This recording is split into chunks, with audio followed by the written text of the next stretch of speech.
Good morning, I am Tracy Spence with your newscast. This newscast is brought to you courtesy of BioLife Energy Systems. Come join the living.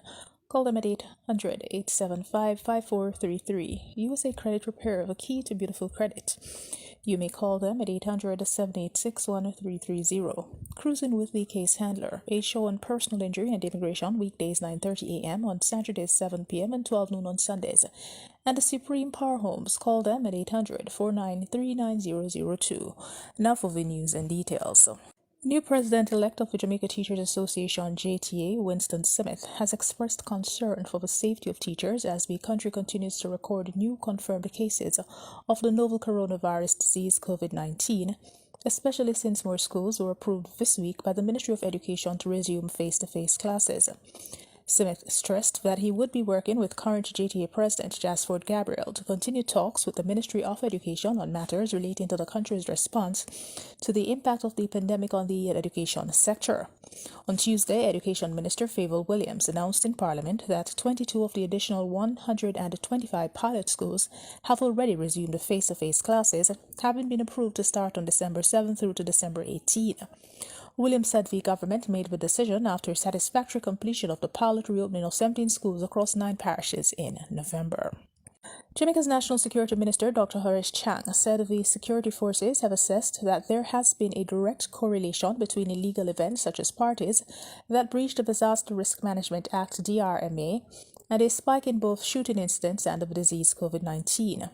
Chang, who was speaking in the House of Representatives on Tuesday, having moved and led the debate on 4 resolutions to extend the 4 zones of special operations (ZOZOs, lamented that persons who continued to breach the health protocols that are in place to stop the spread of the coronavirus have, on more than one occasion, attacked the police who went to break up the illegal gatherings.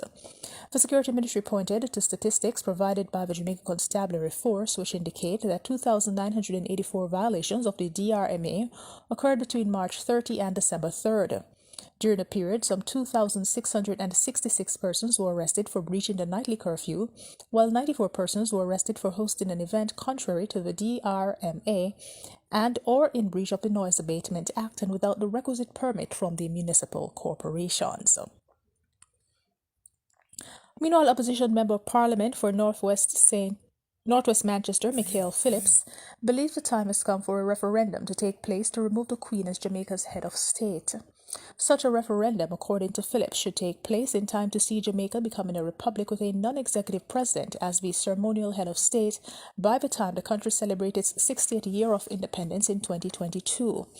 He has also proposed that the said referendum be tied to the local government elections that have been postponed up to February 2022.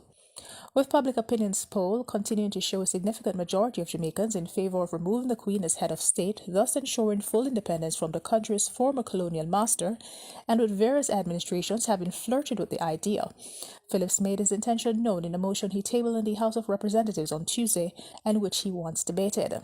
Jamaica retained the Westminster system of government when it gained independence from Britain in 1962. As head of state, the Queen is represented by the Governor-General. Finally, in sports, Jamaica's Intersecondary School Sports Association, ISA, is to maintain the normal date for the National Boys and Girls Athletics Championships in late March next year if the event is given the go-ahead by the government. Champs, as the meet is popularly called, is usually held in late March or 1 month before the Easter weekend, when the Caribbean Games are usually staged, but there were calls for the dates to be changed to accommodate the late start of the school year. The event was cancelled in March after the first few cases of the novel coronavirus were discovered on the island. But President of ISA, Keith Wellington, told reporters earlier this week that based on professional advice, the championships could be held with limited spectators. Additionally, Wellington said sponsors, most if not all, were still on board with ISA, said having the event after March would result in 2 champs being held in the same financial year, a situation that would not be tenable. And that is it for the news. This newscast came to you courtesy of BioLife Energy Systems. Come join the living. Call them at 800-875-5433.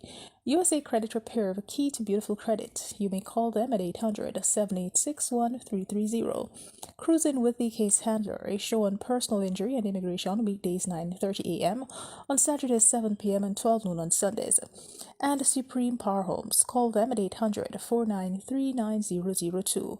On behalf of the news and production team, I am Tracy Spence. To have a good morning.